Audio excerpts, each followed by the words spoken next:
19 अप्रैल को नवगछिया के सम्राट अशोक भवन में सामाजिक न्याय आंदोलन बिहार और अन्य बहुजन संगठनों के साझा बैनर तले ज्योतिबा फूले, डॉक्टर अंबेडकर और बीपी मंडल को एक साथ याद किया जा रहा है।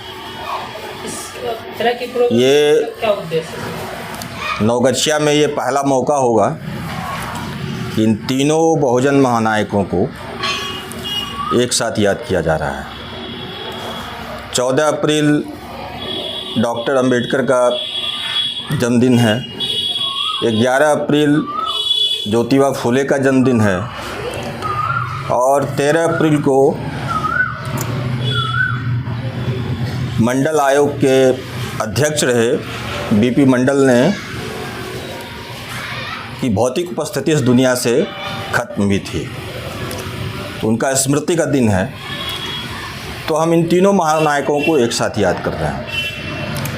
हमारा मकसद साफ है कि अभी जो चुनौतियां हैं हमारे सामने, बहुजन समाज के सामने,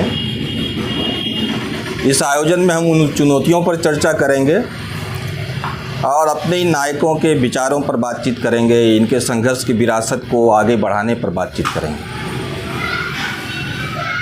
खास बात यह है कि इस आयोजन में हम लोग पहली बार,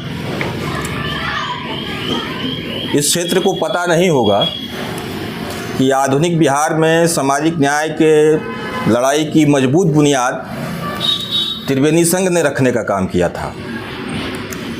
और त्रिवेणी संघ का गठन जब राज्य स्तर पर हुआ 1935 में, तो उसके पहले राज्य सचिव गणपति मंडल हुए थे और गणपति मंडल का जन्म इसी नवगछिया के पुनामा गांव में हुआ था। तो इस आयोजन में हम इस बार खास तौर पे गणपति मंडल को भी याद करेंगे। इस में हमने महत्वपूर्ण बुद्धिजीवियों को बुलाया है वक्ता के बतौर। चर्चित युवा वक्ता, दिल्ली यूनिवर्सिटी के पूर्व असिस्टेंट प्रोफेसर और एक बहुत ही चर्चित किताब प्रोफेसर की डायरी के लेखक डॉक्टर लक्ष्मण यादव, भाकपा माले के पॉलिट ब्यूरो सदस्य धीरेन्द्र झा, दरौली के विधायक सत्यदेव राम, तिलका मांझी भागलपुर विश्वविद्यालय के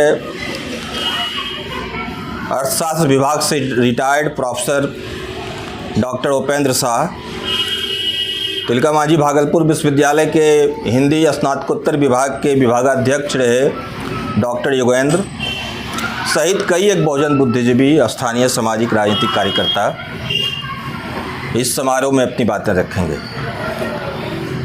हमारी अपील है नवगछिया और आसपास के आवाम से कि भारी तादाद में पहुँचें, इन महत्वपूर्ण वक्ताओं को सुनें और अपने इन महान नायकों को याद करें, उनके सपनों का समाज, उनके सपनों का राष्ट्र बनाने का संकल्प लेने का काम करें। रिंकू यादव, सामाजिक न्याय आंदोलन बिहार। महत्वपूर्ण आयोजन, इस महत्वपूर्ण आयोजन में हम लोगों ने नवगछिया के बहुत ही प्रतिष्ठित बुद्धिजीवी रामदेव यादव की अभिभावक के बतौर भूमिका है और ये स्वागताध्यक्ष के बतौर आयोजन में मौजूद रहेंगे। जब हम आपसे बात कर रहे हैं तो इस पूरे अभियान